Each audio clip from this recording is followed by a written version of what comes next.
प्रारंभ करते हैं तिलक से कि तिलक की महिमा क्या है, फिर नाम संबंधी प्रश्न आपके जो आए हैं उनको लेते हैं। आज आपके प्रश्नों का उत्तर देने के लिए हमसे जुड़े हैं 108 कुटियों में निवास करके अपनी साधना को आगे बढ़ाते हुए हमारे परम पूज्य संत श्री अद्वैत दास जी महाराज, आपका स्वागत है। और साथ ही हमारे आश्रम की शोभा बाल संत राधा स्वामी जी।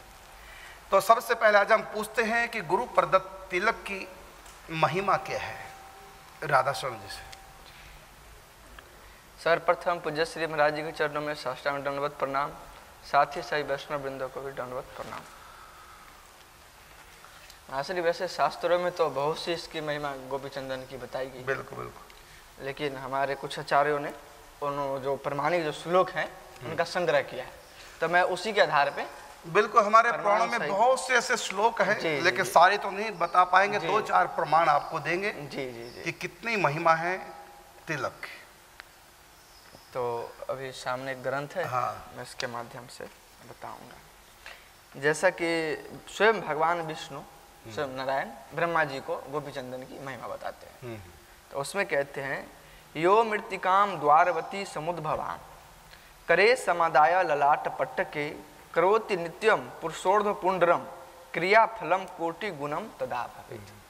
कहते हैं जो व्यक्ति ये द्वारिका से समुत्पन्न, द्वारिका से उत्पन्न इस गोपी चंदन को अपने हस्त में लेकर के और उसको मंत्र सहित जो ललाट पर अभिमंत्रित करते हैं, हाँ जी, क्योंकि इसमें क्या करे समादाया हाथ में, तो ये गुरु प्रदत्त की इसमें महिमा बताई गई है। क्योंकि विधि जो है बिल्कुल, क्योंकि बाजार से आप खरीद सकते हैं, लेकिन विधि कौन बताएगा? चंदन लगाने की विधि बताएगा कौन, और विधि के साथ साथ देगा कौन?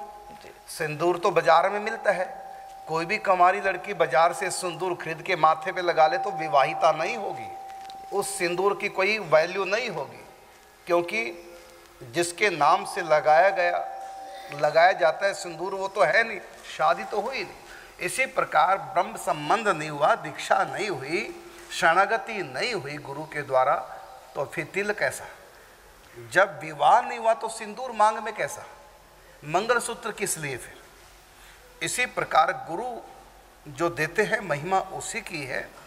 तो कहा कि जो गुरु प्रदत्त तिलक, परंपरा से प्राप्त तिलक को अपने ललाट पर धारण करता है, उसकी महिमा क्या है? इसी श्लोक में अगली लाइन है क्या? उसमें कहते हैं, करोति नित्यम पुरुषोदर पुण्यम क्रिया फलम कोटि गुणम तदा। क्रिया फलम कोटि गुणम, मतलब जो भी आप पुण्य कर रहे हैं, भक्ति कर रहे हैं, वो कोटि गुना फलदायी हो जाती है। अब बताइए, सस्ते में कितनी महंगी चीज, तो जितना भी आप दान पुण्य परोपकार करेंगे, भजन चिंतन करेंगे, कोटि गुना फल होगा यदि माथे पर गुरु प्रदत्त चंदन, सीधा सीधा मतलब यदि दीक्षित हो करके हम साधना करते। गुरु बिन माला फेरते, गुरु बिन देते दान, गुरु बिन सब निष्फल हुआ, कहते वेद पूरा, तो कोटि गुना फलदायी हो जाता है। आगे जी, अभी मैं पहले जो गुरु प्रदत्त जो मंत्र है व्याख्या, उसी की व्याख्या करता हूँ। इसमें 1-2 मंत्र श्लोक ऐसे भी है जो बिना गुरु से प्राप्त की भी महिमा है। उसकी भी महिमा, उसकी महिमा जैसे कल बताया था उसमें। तो इसमें आगे कहते हैं, गोपी चंदन संभवम सुरुचिरम पुंडम ललाटे दुजो नित्यम धार्यते यदि प्रतिदिनम रात्रौ दिवा सर्वदा यत पुण्यम कुरुजांगले रवि विग्रहे माघे प्रयागे तथा तत्प्राप्नोति ततोधिकम मम गृह संतिष्ठते देववत। कहते हैं गोपी चंदन, जो चंदन है गोपी माथे पे धारण करते, जो लगाते हैं, क्या नित्यम धार्यते, जो नित्य लगाते हैं, और क्या प्रतिदिनम रात्रौ दिवौ सर्वदा, दिन रात, दिन रात।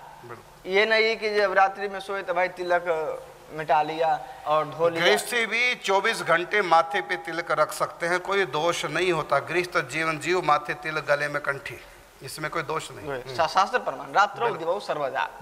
आए कहते यत और नित्य जी, ये नहीं कि कभी धारण किया कभी छोड़ दिया। जब गुरु से तिलक लिया है तो प्रतिदिन धारण करना है, और दिन रात।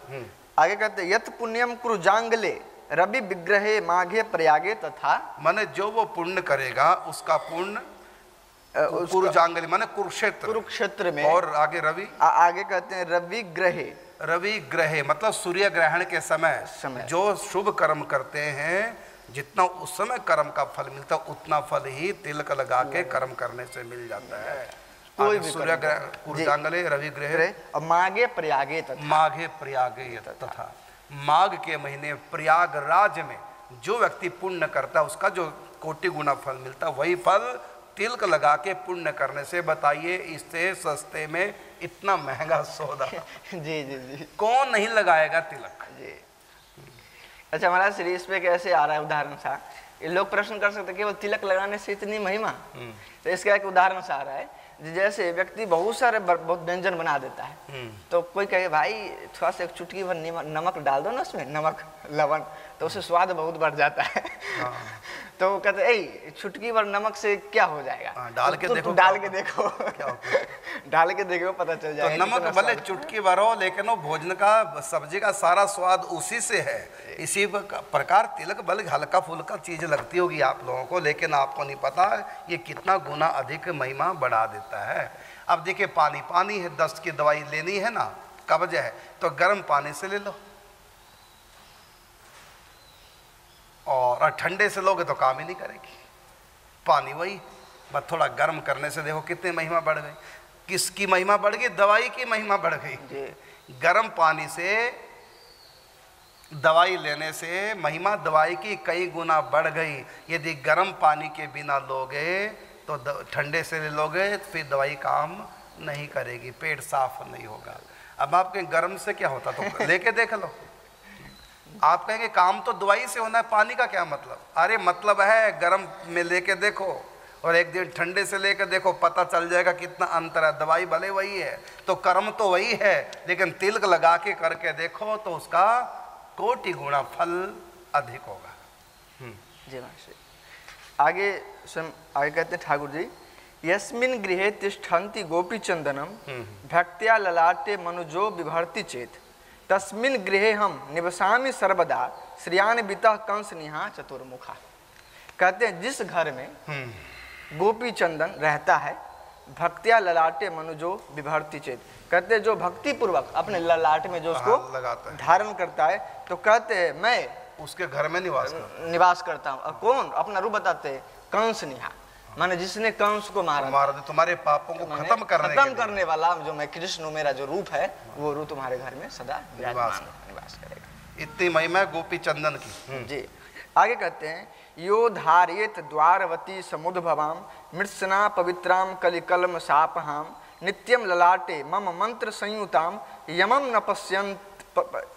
न पश्येदपि पाप संयुता। क्या बात है। मतलब द्वारका से उत्पन्न, गोपी तालाब से उत्पन्न गोपी चंदन को जो अपने ललाट पर धारण करता है, महिमा देखो जी। तो वो पाप युक्त हो, माने वो चाहे पाप युक्त भी क्यों ना हो, उसको यम लेने नहीं आते, यमदूत उसको छू नहीं सकते। जिसके माथे गोपी चंदन और मृत्यु का समय हो तो स्वयं ठाकुर जी ब्रह्मा जी से कहते हैं मंत्र संयुक्तम, मतलब इसका एक मंत्र है। एक पहले यंत्र बनाया जाता त्रिकोण, फिर दूसरा त्रिकोण, उसके बीच में कलिम काम बीज, फिर उसको अभिमंत्रित करके तो गुरु बताएंगे, फिर ओम केशवाय नमः बोल करके लगाना है। इस विधि से जो विधि शास्त्र की जो गुरु प्रदत्त ही मिलती है, तो उस प्रकार से यदि कोई तिलक लगाता है तो स्वयं ठाकुर जी कहते हैं कि चाहे वो महापापी भी क्यों ना हो, मृत्यु के समय यमदूत छू नहीं सकते उस व्यक्ति को। इतनी महिमा है गोपी चंदन मंत्र संयुक्त लगाने की। आगे कहते हैं ठाकुर जी, यस्यांत काले सुत गोपी चंदनम, यस्यांत काले सुत गोपी चंदनम बाह्योर ललाटे हृदय मस्तके च प्रयाति लोकम कमलापते मम गो बाल घाती यदि ब्रह्मा सयात। बिल्कुल, माने गौ हत्यारा हो, बाल हत्यारा भी क्यों ना हो, यदि माथे पे तिलक उसका लगा है मृत्यु के समय अंत काले, तो भगवान उसको सुरक्षित कर देते हैं, नरक नहीं जा सकता। आगे, ग्रह न पीड़यंती न रक्षसाम गणा, ग्रहण माने ग्रह न पीड़यंती, मतलब नौ ग्रह उसको दंड नहीं दे सकते। आगे, न पीड़यंती न रक्षसाम गणा, न रक्षसाम गणा, मतलब राक्षस भी उसको पीड़ित नहीं कर सकते। आगे, यक्षा पिशाचा, यक्ष पिशाच भूत प्रेत उरग भूत उरग, उरग मतलब नाग, नाग भूत नायका, भूत नायिका मतलब भूत प्रेत, और भूत नायक अपना ये ब्रह्मदत्त आदि, माने जो भूतों के नायक हैं, बड़े बड़े ब्रह्म राक्षस आदि। हाँ, तो ये भी आपको कष्ट नहीं दे सकते यदि माथे पे गोपी चंदन लगाओ।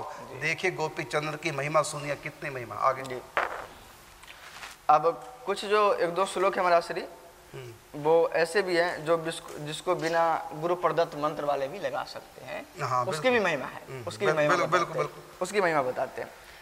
उसकी महिमा में कहते हैं क्रिया विहीनम यदि मंत्रहीनम। क्रिया विहीनम मतलब कर्म कांड की रीति से नहीं है, आती नहीं कर्म कांड की रीति, लेकिन किए जा रहे हैं पूजा। सुन लिया कहीं से, सुन लिया गोपी चंदन लगाना है। और क्रिया विहीनम और नहीं जानते, यदि मंत्रहीनम जी, मंत्र भी नहीं आता। हाँ, श्रद्धा विहीनम यदि काल, श्रद्धा वहीनम, श्रद्धा भी नहीं, क्यों लगाएगा तिलक श्रद्धा विहीनम, यदि काल विवर्जितम।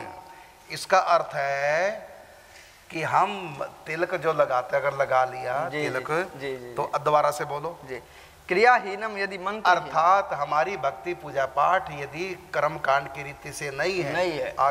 आगे मंत्रहीनम, बिना मंत्रों के पूजा कर रहे हैं, माने षोडशोपचार के 16 मंत्र हैं। जी, यदि बिना मंत्र के पूजा कर रहे, माथे तिलक का तो कर सकते हैं। आगे जी, और श्रद्धा विहीनम अर्थात पूर्ण श्रद्धा नहीं देखम देखी पूजा कर रहे हैं, तब भी पूजा काम करेगी क्योंकि माथे तिलक। आगे जी, यदि काल वर्जितम, काल भी वर्जितम, अष्टयाम की अलग अलग समय की अलग अलग सेवा होती है। यदि आपने वो सेवा समय के आगे पीछे भी कर दी, तिलक लगाया तो कोई दोष क्षमा है। सोचिए नोट फट गए, यदि सरकारी मोहर है ना तो नोट पूरे में चल सकता है। जी, सरकारी मोहर उसकी नोट पे है, बाकी कोना फट गया तो चलेगा, लेकिन सरकारी मोहर ही यदि फट गई तो हाँ, फिर वो वैध नहीं माना जाएगा।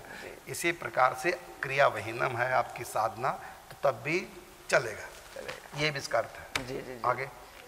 आगे कहते हैं गोपी चंदन खंडनम तू यो ददाति च वैष्णवे कुलम अष्टोत्तरम तेन तारितम वै भवेच्छतम। कहते हैं जो गोपी चंदन का एक टुकड़ा भी यदि किसी वैष्णव को देता है तो कहते हैं 108 कुल को वो तार देने वाला। बिल्कुल, देखो बहुत महिमा है। देखो ये पूरी ग्रंथ है, पुराणों से सब संग्रह किया गया है, बहुत महिमा है गोपी चंदन।